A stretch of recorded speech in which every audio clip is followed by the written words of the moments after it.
বাঘ বাঘ বাঘ বাঘ বাঘ বাঘ বাঘ বাঘ বাঘ বাঘ বাঘ বাঘ। তো গাইস চলো আজকে আমরা বাঘ দেখবো। তো গাইস চলো আজকে আমরা যাব একটা ফ্রেন্ডের শ্বশুর বাড়িতে। তো যাওয়ার জন্য আমরা বেরিয়ে পড়েছি। তো ফার্স্ট যাব আমরা গদখালিতে। তো আমাদের এরোপ্লেন চলে এসেছে গদখালিতে, আমরা এবার ল্যান্ডিং করব। তো গাইস আমাদের এখন ল্যান্ডিং হচ্ছে।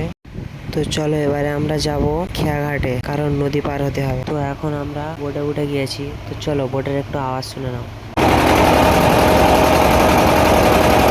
তো দেখলে তো বোটের আওয়াজ, কান মাথা এমনিতেই ভনভন করছিল। তো আমাদের রাকিবুল আছে, ও কোনোদিন বোট চড়েনি, তাই বোটের উপরে ফটো তুলছে, উড়াধুরা পোস্ট মারছে। সাকিল ক্যামেরাম্যান আছে। চলো এবার কালকে সকালে দেখা। তো আমরা এখন এখানে চলে এসেছি। তো সকালে টিফিন করে একটু ঘুরতে আসলাম নদীর দিকে। তো তাড়াতাড়ি ঘোরা শেষ করে আমরা এবার বোট নিয়ে বার হবো। তো আমরা এই বোটটা নিয়ে যাব। তো বোটে অনেক পানি থাকায় পানিটা ফেলে দিচ্ছে আগে। তো আমরা এই রাস্তা দিয়ে যাব। তো চলো দেখা হচ্ছে বোটের মাঝখানে গিয়ে। তো আমরা এখন চলে এসেছি নদীর মাঝখানে। তো এই ভিউটা যা লাগছিল না গাইস, তো সেটা বলে বোঝানো যাবে না।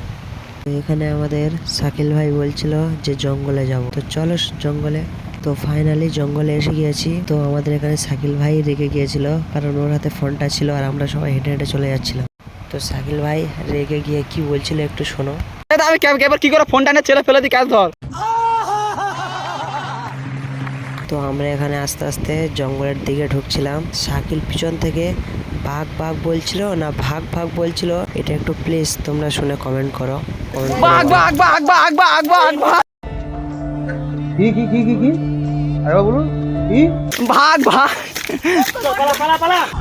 এটা হাস্যকর। তো জঙ্গলের ভিতর থেকে ঘুরে আমরা বার হয়ে গেলাম নদীর মাঝখানে গিয়ে গোসল করার উদ্দেশ্যে। তো ফাইনালি আমরা গোসল করতে চলে এসেছি। তো দেখতে পাচ্ছ এখানে আমরা সবাই একটা টিকটক করতে চেয়েছিলাম, কিন্তু হয়নি। তো এই নদীর মাঝখানটায় ভিউ আর মজাটা যা ছিল না গাইস, না গেলে বোঝাতে পারবো। তো গাইস গোসল করে বাড়িতে যাওয়ার সময় একটা রিস্ক হয়ে গিয়েছিল, তো একটু পাগলামি করেছিলাম। তো গাইস আপনারা কেউ এরকম করবেন না, একটুর জন্য রিস্ক হয়ে যেতে পারে। তো নদীর মাঝখান দিয়ে বোর্ড নিয়ে যখন যাচ্ছিলাম, ইচ্ছে হলো দড়ি ধরে ঝুলবো, কিরকম হয় দেখবো। তো গাইস আপনারা করতে যান, এটা খুব রিস্ক ছিল। তো গাইস চলো সেকেন্ড পার্ট নেক্সট ভিডিওতে দেবো। তো চলো সাথে থাকো। বিশাল মজা হয়েছে গাইস, বিশাল মজা হয়েছে।